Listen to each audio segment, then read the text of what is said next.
Throughout Operation Iraqi Freedom, the A-10 Warthog was the most well-known and feared plane in the U.S. Air Force. I think it was the best equipped Air Force and Army ready to fight that we could have. Its ability to work in close support with ground troops, to take out enemy positions and tanks, and to act as a spotter plane made it a linchpin in the victory over Saddam Hussein and his regime. We're kind of like the insurance guy up there, or the 911 force. When they need help, they call. And that's who they expect to be there. But for the vision of a handful of men, this aircraft was almost never built.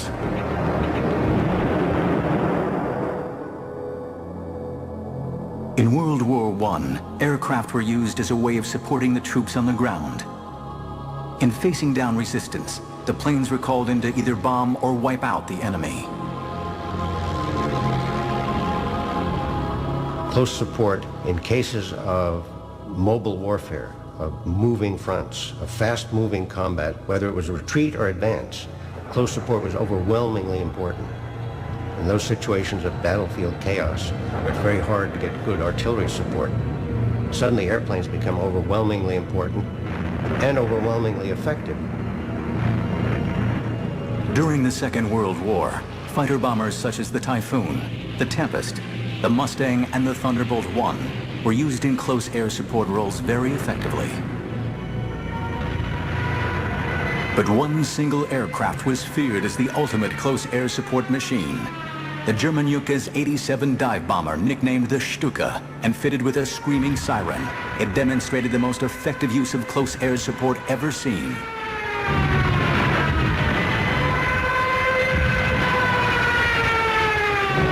This was a time when the Germans were enormously outnumbered by the Russians, and yet having extraordinary successes against very heavy, huge Russian tank forces.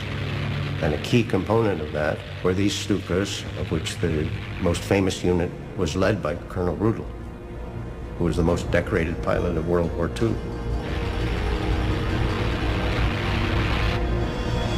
Colonel Hans Ulrich Rudel's unit wreaked havoc on the Russian front, with Rudel himself destroying 511 Russian tanks.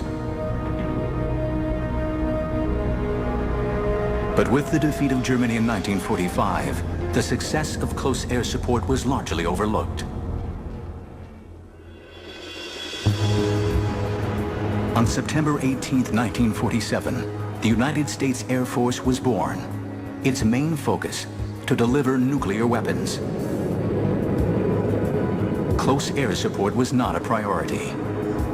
This is the extraordinary part of the whole genesis of the A-10. The Air Force, traditionally, from the beginnings of World War II on, had no interest in close support, have none today. They don't like working for the Army, they prefer running their own war, totally independent of everybody else. A very natural bureaucratic reaction.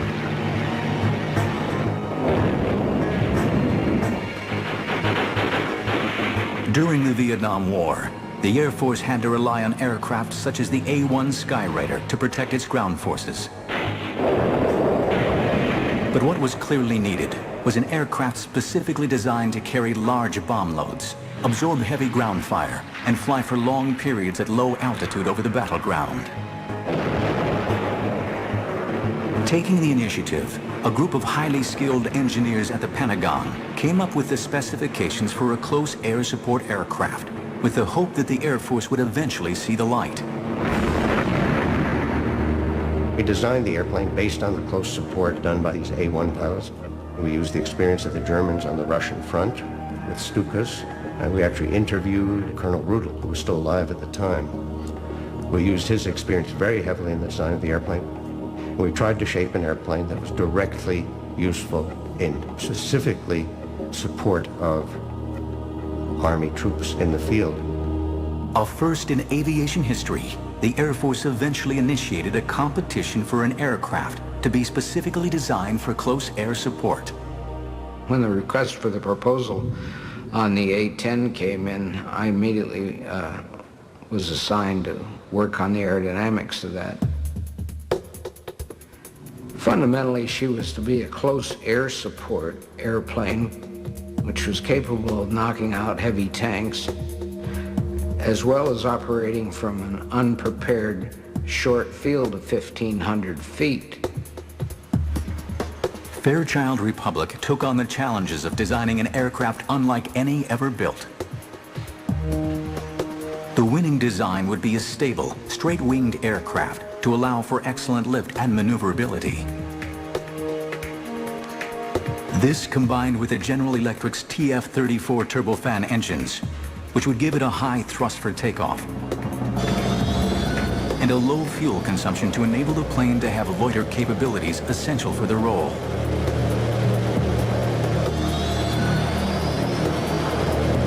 With unbeatable durability and an easy-to-repair maintenance program, these were the ideal engines designed to fly in a hostile battle zone.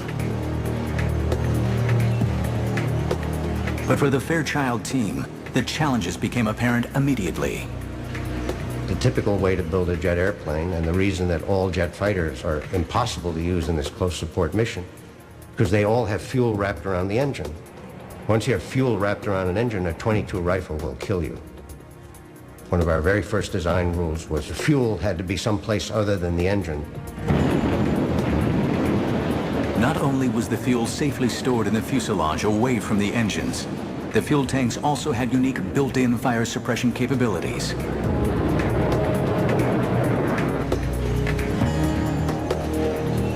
The aircraft's hydraulics could also withstand serious firepower.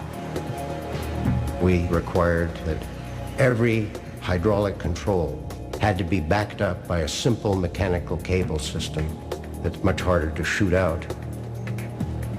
We could come back with hydraulic system shot out, half the tail shot off, a piece of the wing shot off. Had two engines, you could come home on one. The pilot was bathed in a titanium tub which could take 20-millimeter shells. It was really a piece of machinery that you could fly into hell and back. The A-10 survivability was matched with a deadly capacity, a huge 30-millimeter Gatling gun. Developed specifically for the A-10, the GAU-8 A Avenger was capable of firing almost 4,000 rounds a minute, giving the aircraft the ability to blow through tank armor. 2, 1, fire. She was designed primarily with a Gatling gun in the nose, and it was built to destroy anything that was considered an armored weapon on the ground. But she was built around the gun, and the gun was a given from day one. Fairchild Republic wins the competition to build the first aircraft in U.S. aviation history, specifically designed for close air support. But before the Air Force will give the go-ahead, they want hard evidence that the aircraft and the gun can perform well together. The need would spark a series of simulation tests unlike any ever produced. Little did its designers realize, these tests would change the future of aviation history.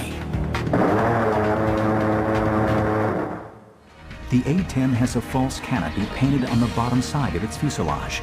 This is done to confuse the pilots of enemy planes during air-to-air combat. Modern marvels will return in a moment. After a heated competition, Fairchild Republic has produced the ultimate piece of machinery to perform the role of close air support. But the Air Force was reluctant to go into production until they have seen for themselves that the aircraft can fulfill its very specific combat role. In a series of amazing tests, the A-10 and its remarkable gun are put through their paces in an effort to create a full-on Cold War battle scenario. We had secretly assembled what we proudly boasted at the time was like the third or fourth largest tank army in the world. Over 300 Soviet tanks from all over the world, off junk heaps and whatever, out in the desert outside Las Vegas. So we ran a program with A-10s with a gun installed, and with the current ammunition as it was going into production. She had a very strange sound to those engines, very characteristic, and to this day, every time I hear it, I look up, because I know it's my bird. We knew what she'd do, and she didn't disappoint us.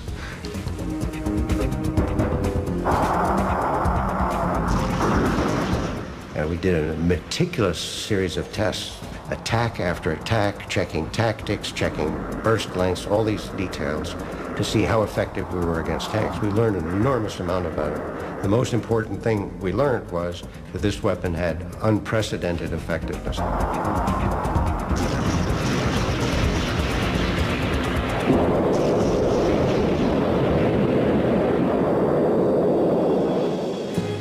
During the Cold War, the threat of Soviet tanks advancing on Western Europe was at times a very real possibility.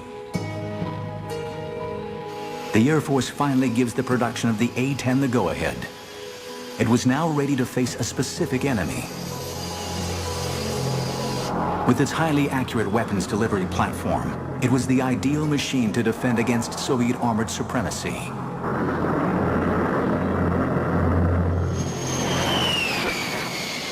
The first A-10 arrived at Davis-Monthan Air Force Base in Arizona in October 1975.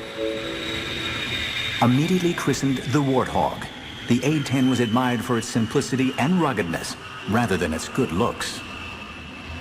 It's kind of an ugly only a mother could love is probably the way most of us describe it.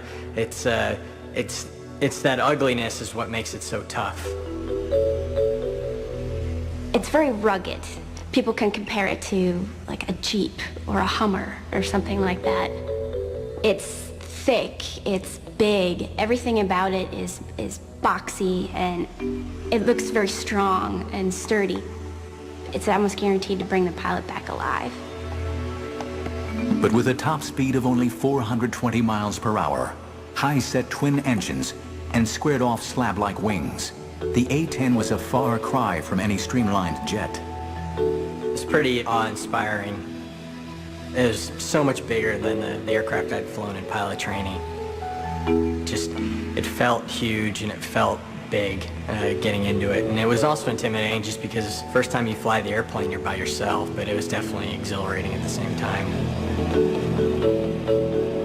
The single-seat cockpit is surrounded by a large bubble canopy to provide all-around vision and a bulletproof windscreen.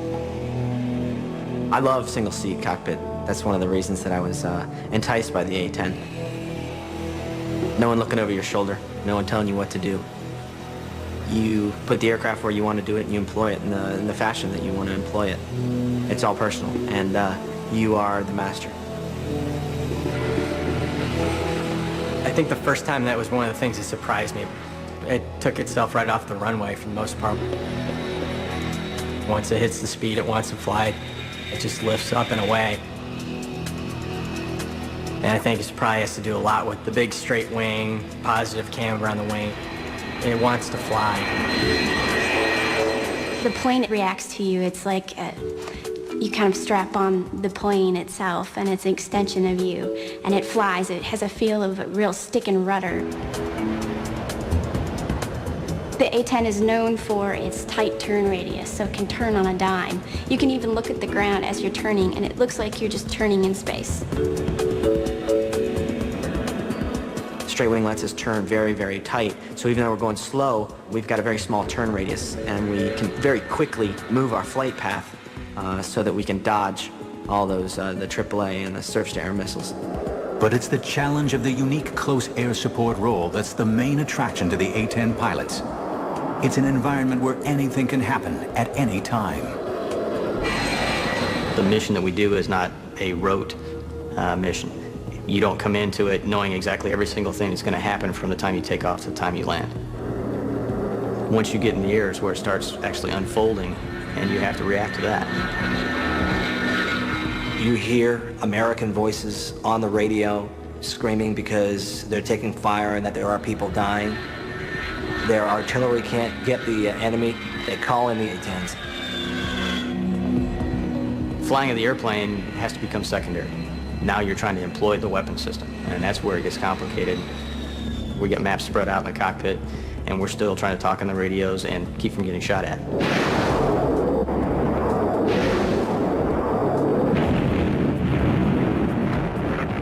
You know, we consider ourselves the last gunfighter that's really out there, because when you go into battle and it's a close-in cast fight, the number one weapon of choice of an A-10 pilot is going to be their gun. The weapons delivery system incorporates a heads-up display, or HUD, that provides the pilot with the references for flight control and weapons employment. It's incredibly accurate for a gun system, and probably one of the most flexible weapon systems in the world. It's just point and shoot, just like you'd imagine a revolver in your hand. You point it where you want to shoot it, you pull the trigger, and that's where the bullets are going to go. When you roll in and you pull the trigger for the first time, you get excited and the adrenaline starts pumping through, and I had the biggest smile on my face. What a feeling shooting the gun. I mean, the whole airplane shakes. The first time I fired the gun, you know, I had to come off the trigger because it scared me, because I couldn't believe something like that could come out of the front of the airplane, all the flames, the smoke. This 30-millimeter bullet is the size of my forearm, and the smell of gunpowder, you get that in the cockpit after you fire the gun, and it's just incredible. You get a little bit of a high from it, I think, sometimes. It smells like victory. But it would be some time before the pilots would use their guns in anger.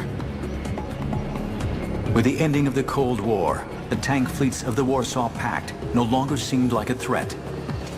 And the U.S. Air Force plans to withdraw the A-10 fleet from service by the 1990s. But with a serious situation brewing in the Middle East, all that is about to change.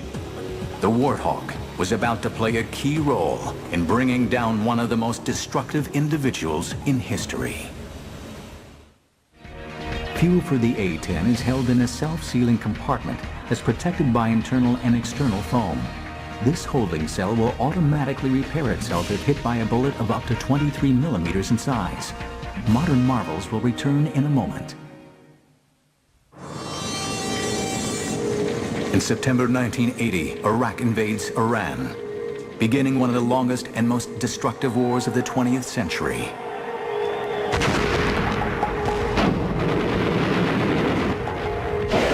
After 8 years, the basic issues dividing the countries remain unresolved. In an effort to contain the Ayatollah Khomeini and the spread of Islamic fundamentalism, the West backed Iraq. Saddam Hussein, the Iraqi dictator, built a formidable war machine, bolstered by the Soviets and the West, becoming the fourth largest army in the world, with over 4,000 tanks. On August 2nd, 1990, Iraq invaded Kuwait. For 15 years, the A-10 waited for the chance to justify its place in the Air Force's arsenal. For the Warthog, it's now make or break time. When the first Gulf War started and our squadron deployed down there, approaching that time period, the Air Force was considering getting rid of the airplane. It wasn't until the Gulf War came around we proved the fact that we are a capable cast platform. When the war broke out on January 16, 1991, there was an urgent need for a missile-launching tank buster. The A-10s were committed to combat for the very first time. Back then, you know, we had nobody with combat experience except for a few of the very senior leadership that had flown in Vietnam. So a lot of people were unsure what to expect. Deployed to the Gulf to back up coalition ground forces, A-10 squadrons launched on Iraq's thousands of tanks in the mother of all battles. First day, I'll never forget that feeling. It was like, wow, this is a big game. You know, you're all pumped up, adrenaline's flowing. You know, let's go. You know, you go in, we hit a target, and I remember looking down and going, what's all that glittery stuff down there? And sure enough, it was, you know, them shooting. Oh, whoa, they're shooting at us. And that's when it kind of hit you, you know, this isn't just training anymore. The way that I saw the Iraqis working is, if they knew we were going to hit something, they moved it. and they played lots of shell games. And it's kind of like where are they hiding it now?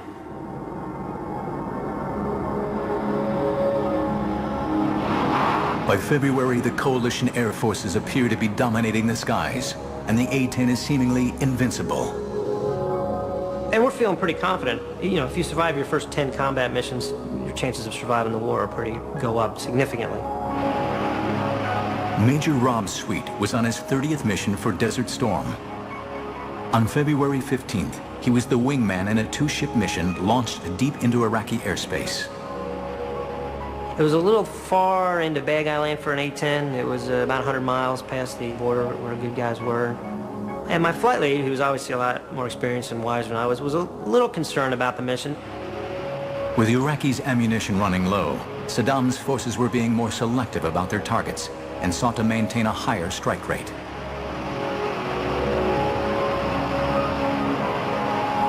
So we said, all right, well, we won't hang out as much at the target. We'll take 2-3 passes, and then we'll leave, go somewhere else.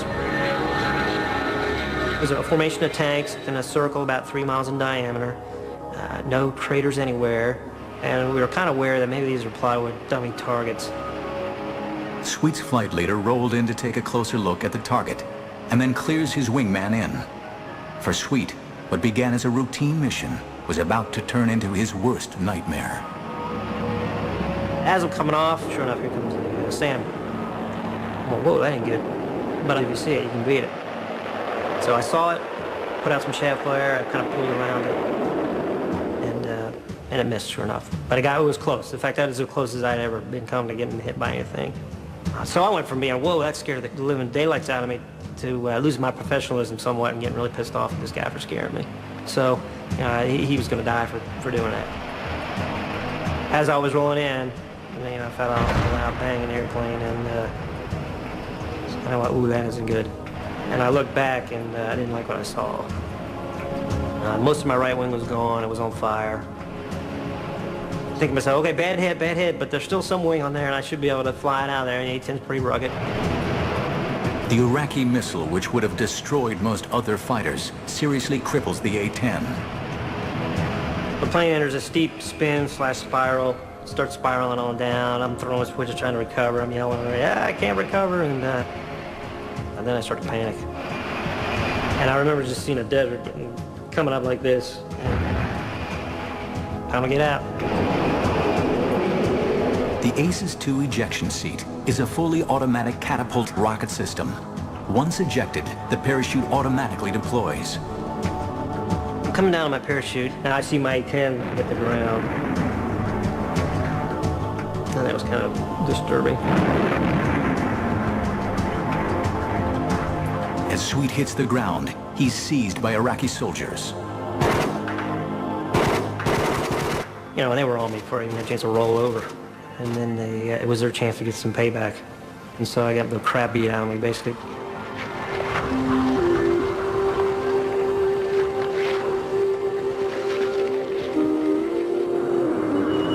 He's taken away to a command bunker and interrogated.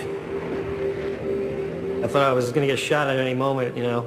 It took me about 3 days to figure out, hey, they weren't going to just arbitrarily execute me. It was worth something to them, propaganda or intelligence or something. In March, Major Rob Sweet is eventually released as part of the prisoner release program. This is what I found out what happened to my flight lead.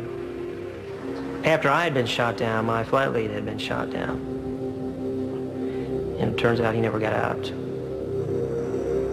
Lucky to be alive, he spent 4 months recovering from his ordeal.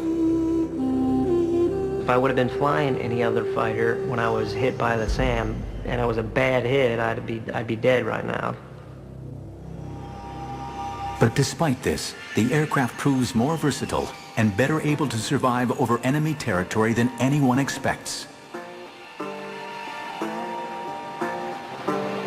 During the 40-day conflict, the A-10 force destroys 987 tanks, 926 artillery pieces, 1,355 combat vehicles, 10 fighters on the ground, and 2 helicopters shot in air-to-air engagements.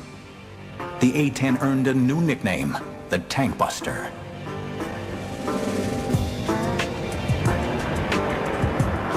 The result confounds all those who question the need for a dedicated ground support aircraft. Flying a staggering 8,500 missions, A-10s are responsible for more than half of Iraq's losses of military equipment in Operation Desert Storm.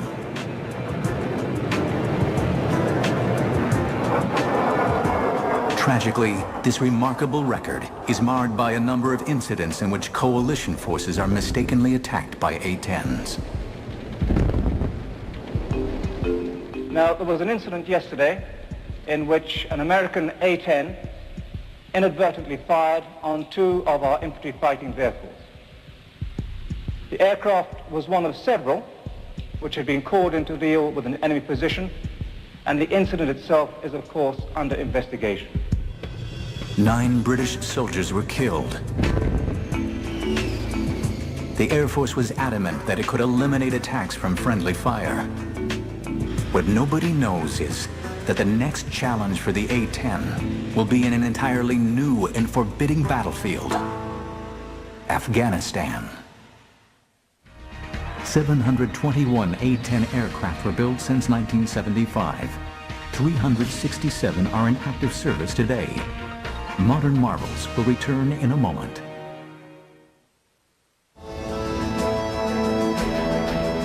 The A-10 proved itself a success in Desert Storm.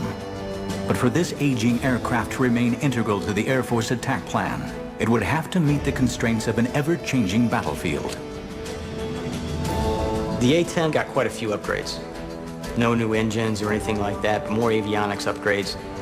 We were able to incorporate systems that had come online, the global positioning satellite systems.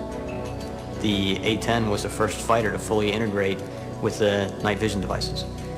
The whole cockpit is modified to use night vision goggles.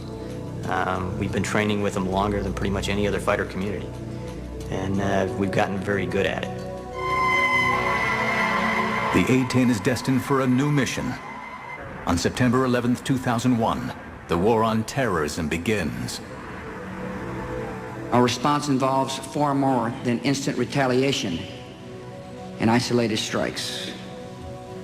Americans should not expect one battle, but a lengthy campaign, unlike any other we have ever seen. The Warthog strengthens Operation Enduring Freedom, spearheading urgently needed around-the-clock cover for ground troops in Afghanistan. For the crews of the A-10s, it was like nothing they had ever seen. We arrived in Bagram, reported to my commander, and I said, "Boss, this has got to be the scariest place on earth." We really felt like you were in the middle of a combat zone, and we were. The A-10 is the ideal aircraft for the Afghanistan battlefield. The jet is versatile enough to navigate mountainous peaks and deep valleys, while also patrolling and pinpoint attacking their targets. It wasn't bad flying over the mountainous terrain. The bad part was if I ever had to get out of the airplane, there's a lot of snow down there. That's not a good place to be. Going from a nice warm cockpit down into the snow is not an idea that I want to have to fulfill. The airplane, higher altitudes than what we normally would fly, just because of the heights of the mountains over there. We were able to go places that the other fixed-wing assets may or may not have been able to get in very well. And we definitely went places that the helicopters couldn't get in.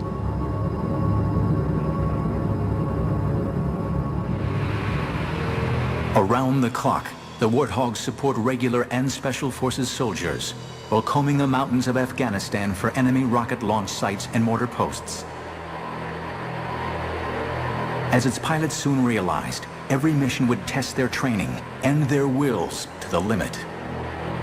We showed up just past dark and got a brief, was handed a set of maps, and was told, hey, there's a lot of ground guys who are in trouble. Go out there and do what you do.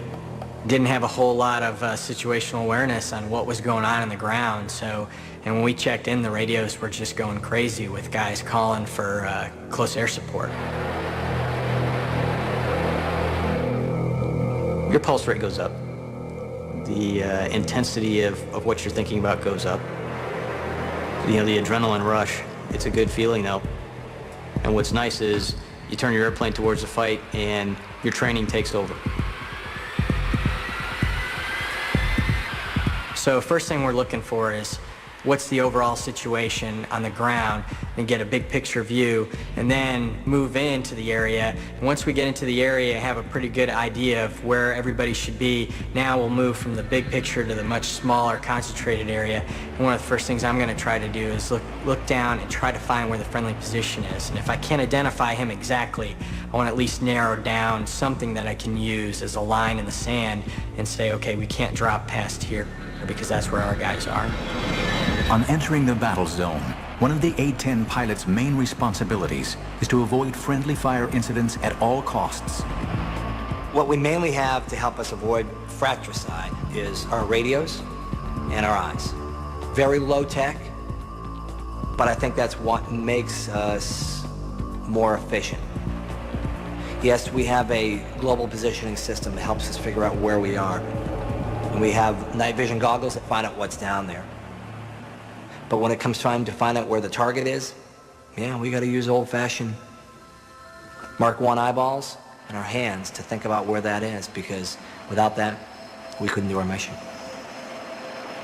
We went in there, and the night vision goggles were really hard to use because the sun had set, but it wasn't low enough where we were getting a lot of brightness coming from the west. So it was really difficult to use the NVGs. There was no moon illumination, and we're in this very harsh terrain that I've never seen before. A team of observers down on the battlefield work with each pilot to guide the aircraft to its target.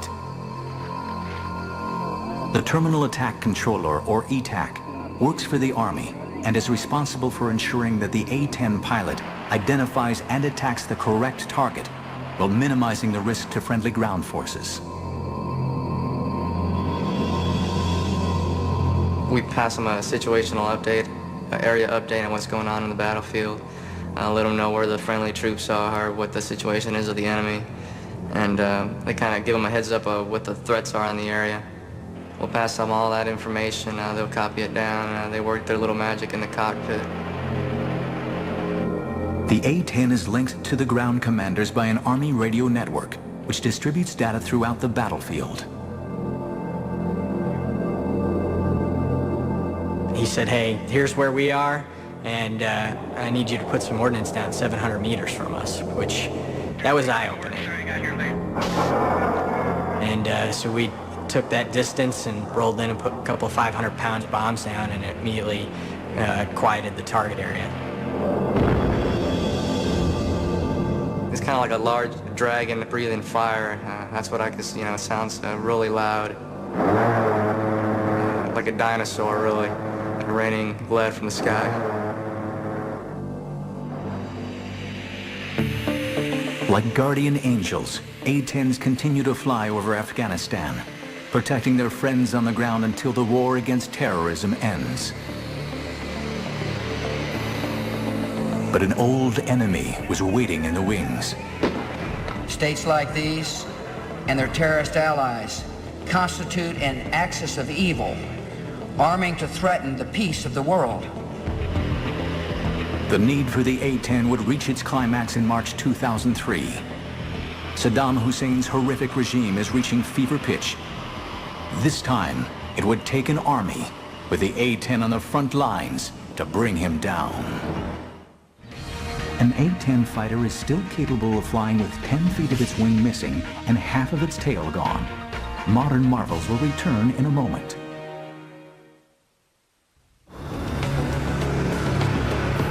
March 2003. Saddam Hussein's forces are about to come head-to-head with the A-10 tank buster as it once again prepares to fly over the battlefields of Iraq. The coalition forces mean to end the regime of Saddam Hussein for good. The Warthog has come a long way since the last desert battle. By the time the second Gulf War, the Iraqi Freedom comes along, pretty much every airplane had been modified to improve the weapon's accuracy. The AGM-65 Maverick missiles are highly accurate, carrying warheads specifically for targeting heavy armor. Infrared imaging guidance enabled them to shoot moving targets at night. Combine these with the already large weapons load and the special laser targeting pods, and the Warthog is better prepared than ever for its deadly role in Iraq.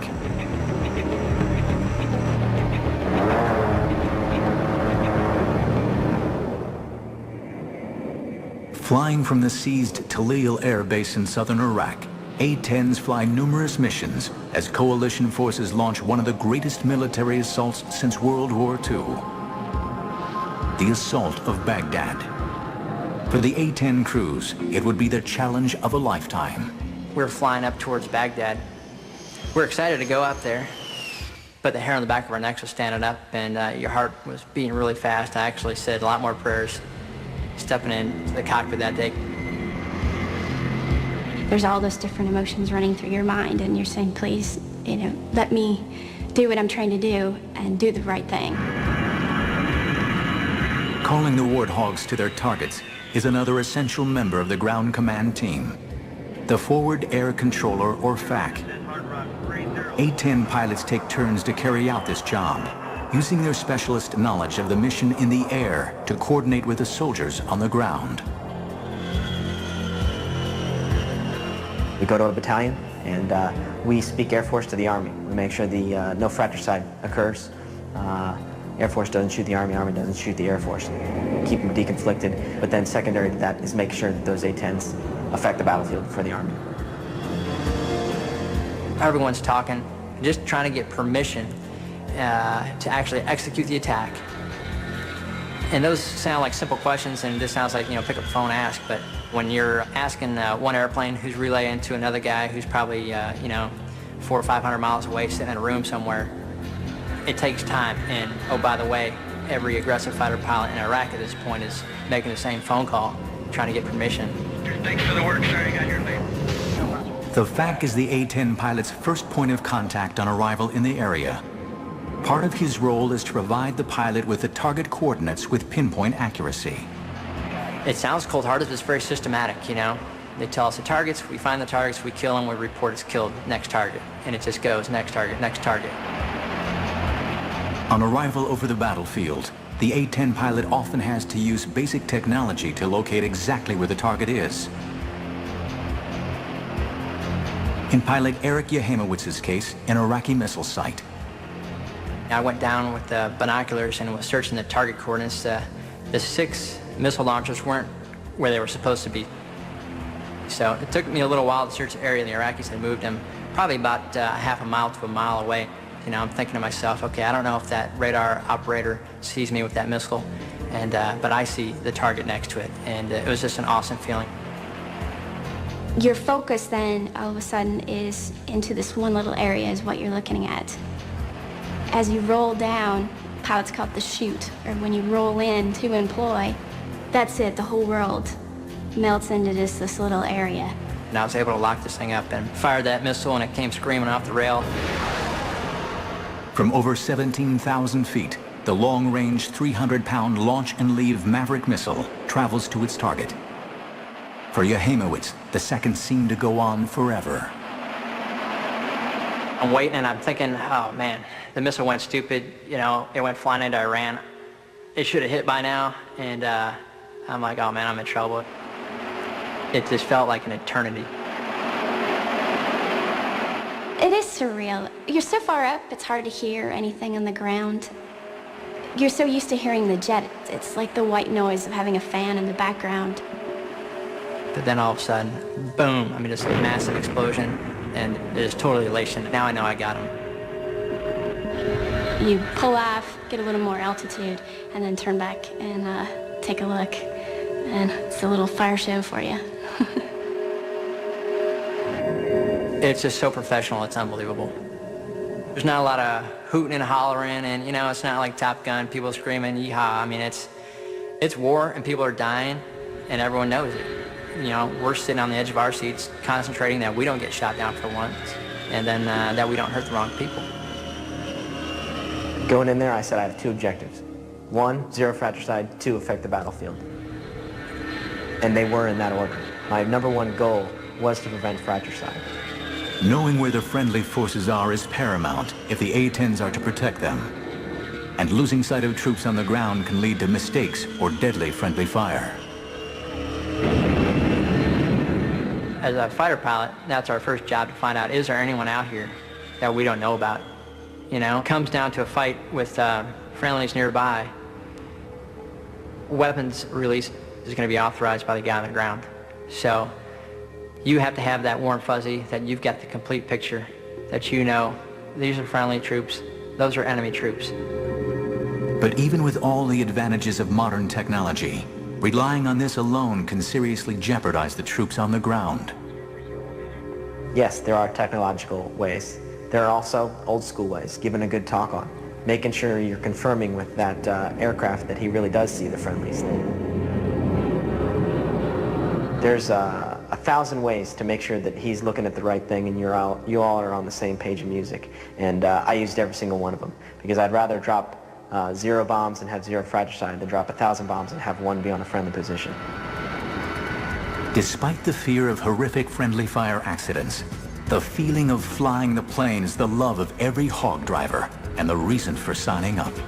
It's no race car, you know, it's not the Porsche, you know, it's not even a pickup truck. In such a neat airplane, because I feel like I'm flying with the seat of my pants.